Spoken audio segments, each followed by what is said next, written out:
Siapa ni? Macam kenal Abang Mat tu. Aku kenal ni, kenal.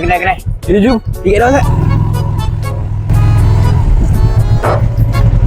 Selamat pagi. Apa nak? Macam kenal. Tak ingat I pernah buat itu kala. Kalau apa? Ada itu I datang buat kereta punya. Tak lama lah. Sudah lupa lah. Ada, takkan you tak ingat sama I. I tahu you handsome. Tapi memang I tak dengan you. Okey. Apa you mah? Apa saya boleh tolong you? Tak apa, you tak ingat sama saya tak apa.